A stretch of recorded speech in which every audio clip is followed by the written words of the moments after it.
Welcome back to the Demon Slayer Game channel. We're going to be continuing our Final Fantasy XIV Dungeon Guide series today. Today we're going to be taking a look at the Qitana Ravel. After the video, if this helps you out in any way, please make sure to like the video and subscribe to the channel. It really does help me out.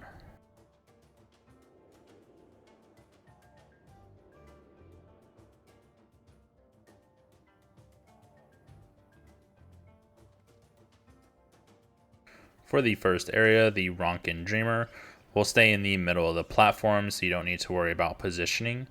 But every time they cast Wrath of the Ronka, they will do AoEs from one side of the platform. You'll want to get behind the pillars to avoid this AoE.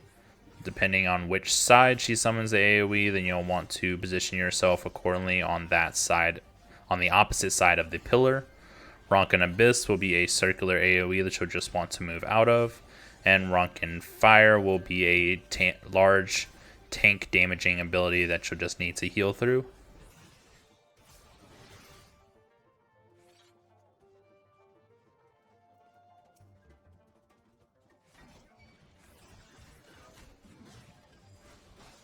The smaller cube units, the Thorns, have a line AoE which you'll just want to move out of called Burning Beam. The Vessels and Idols have no abilities to watch out for, so they'll just be constantly damaging you as the tank, so you may want to use a tank cooldown to reduce some of the damage here.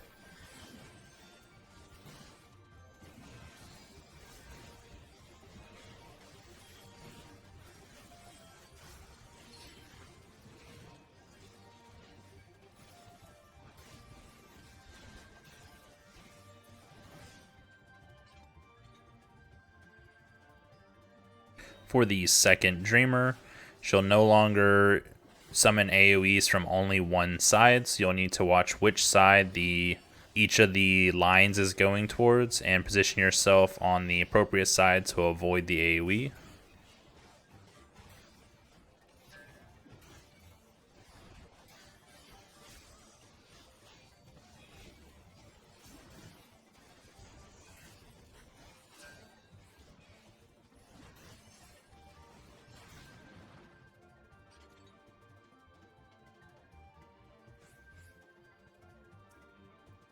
The first boss will have several delayed abilities. One will affect the statues behind him, and the other will affect one of his two arms. So you'll need to keep a view on the statues and which part of his body begins to light up. When he uses Stone Fist, this would just be a tank buster ability that you'll want to either use a tank cooldown to reduce the damage or increase healing for. Sun Toss will be a circular AoE that we'll just want to move out of. Lazodi's Skull will be the ability that activates one of the two statues. You'll want to move to the opposite side of the platform of that statue, as it will damage half of the platform. When he casts Heat Up, one of his two arms will begin to glow, and then he'll begin casting Lazodi's Fury. You'll want to move to the opposite side of the platform as the side that the glowing arm is on, as this ability will also take up half of the platform. After using each ability once, he'll begin using them in conjunction with each other, so you'll end up with only a fourth of the platform that is unavoidable for the AoE, so you'll need to make sure you're checking your placement and moving into these.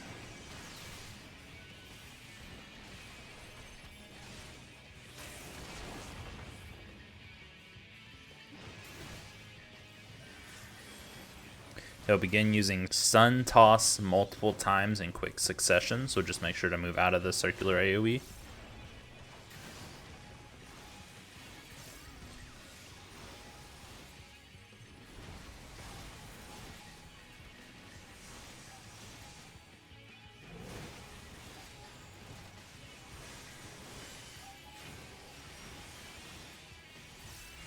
When he moves to the center of the platform for the third time and casts Heat Up again, he'll also cast Lazodal Scorn.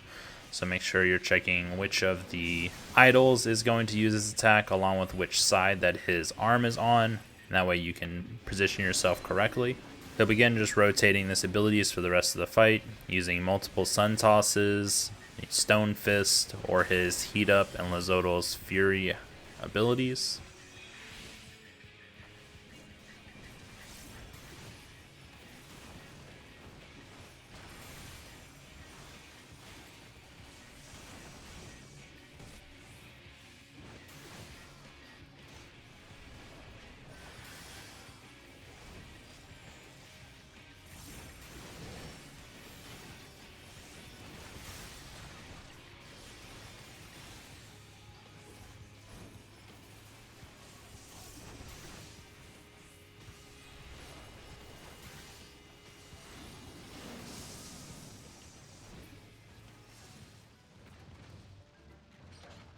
In the next area, as you progress through, a lot of bat type units will come at you.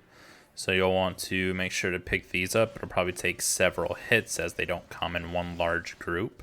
The bats do not have any abilities to watch out for, so you'll just want to probably use a tank cooldown to reduce the damage due to the number of them. The anacondas do have a large cone AoE that you'll just want to sidestep to avoid.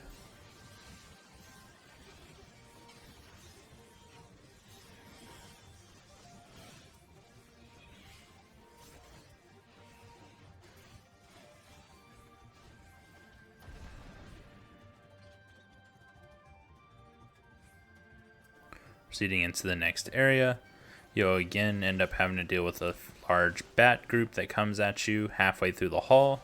The iguanas and crocodile units have no abilities you'll need to watch out for, so they'll just be constantly damaging the tank.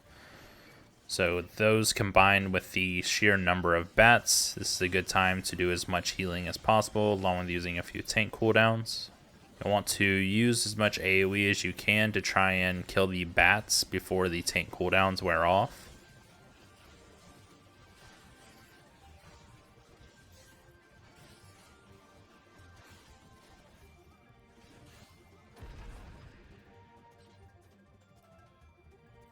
This should bring you to the second boss, Bat Squatch.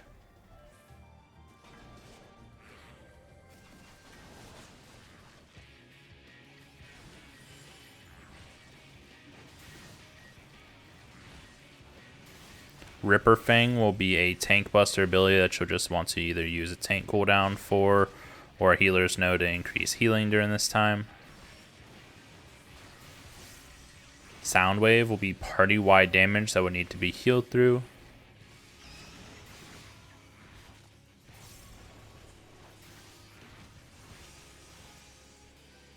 When he casts Subsonics, he will begin slamming his feet on the ground during party-wide damage, along with summoning multiple AoEs from the air that you'll want to avoid being hit by. 2 of the AoEs will leave behind stone pillars that during the next sound wave will fall in the direction of the large portion of their shadow. So you'll want to make sure that you're checking these before repositioning yourself so that you're not within range of where they fall. After they fall, again, more AoEs will fall from the sky, but these ones will not leave pillars behind. If you do get hit by any of the falling rocks, you will receive a vulnerability up debuff, making you get hit harder for the rest of the fight.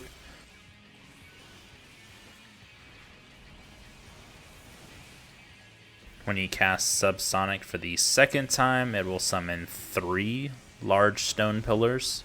So you'll want to position yourself so that you're not in front of them as they fall again.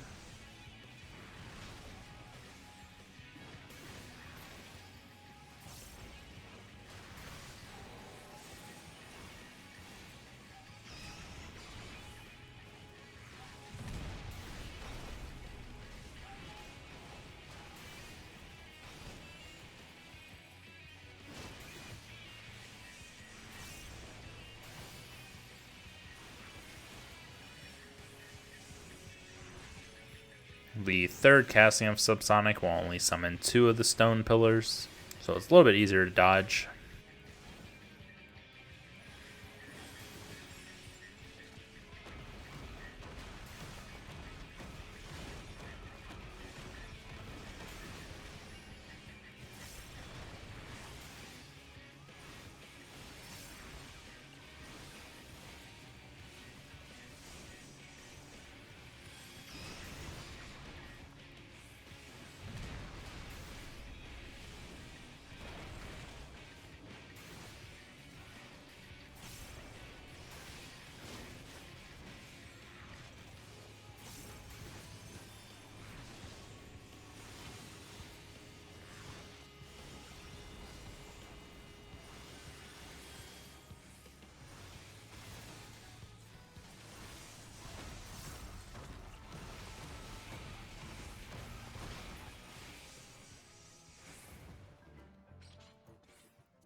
Moving into the final area, the Forgiven Flattery have no abilities that you'll need to watch out for, but the Forgiven Violence does have a circular AoE he will throw at a random party member.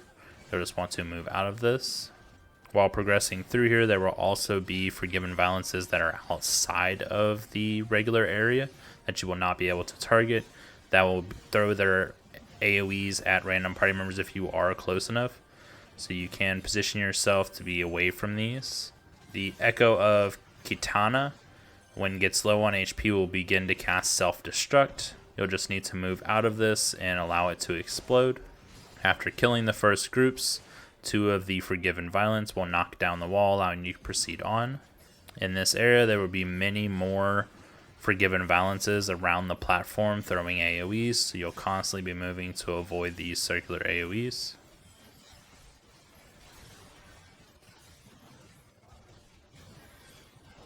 After these groups are dead, the Forgiven Violence that were around the platform will jump onto it for the final fight before the boss.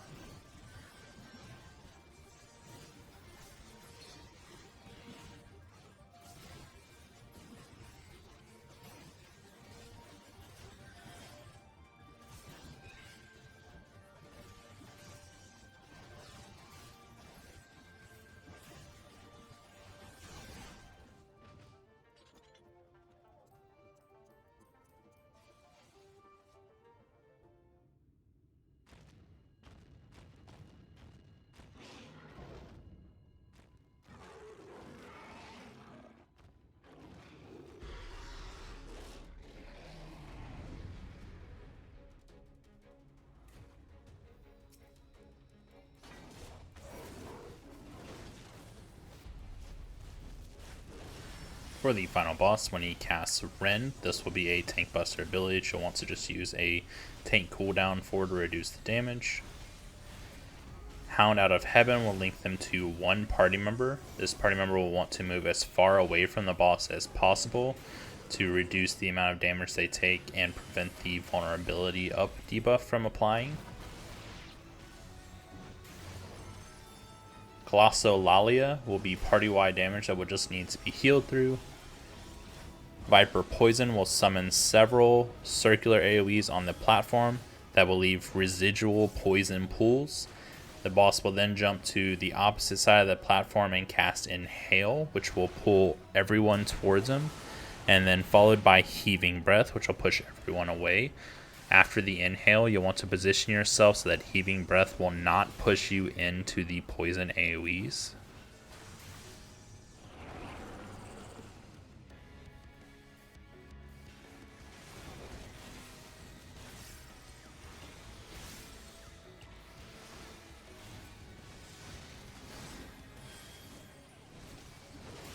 When the boss jumps to the other side of the platform, begins casting Confession of Faith. This will do a AoE on the left and right side of the boss that is lightning, along with a group up AoE on 1 party member. You'll want to position yourself in the front of the boss's face, as the left and right will already have an AoE on them. You don't want to double up the AoEs.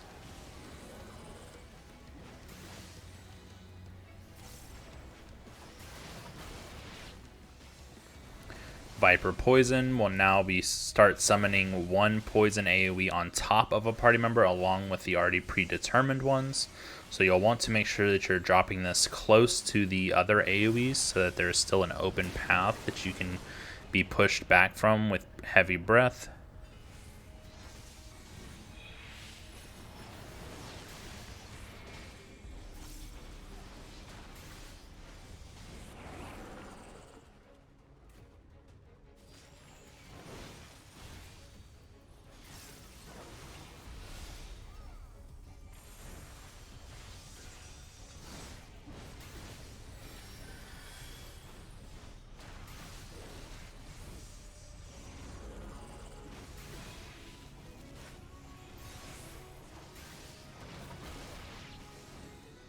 When Eros begins casting Confession of Faith again, it will do a large AoE down the center of the platform along with an AoE on 2 separate party members. So the party members along with the rest of the group should spread on the outsides and avoid the center of the platform.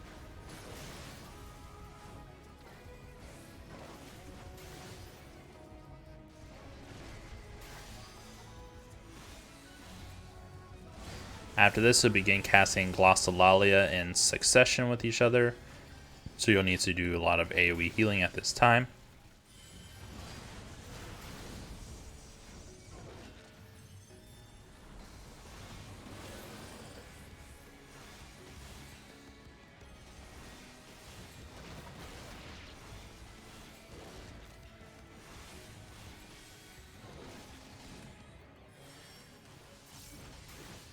And this should be it for the Qitana Ravel.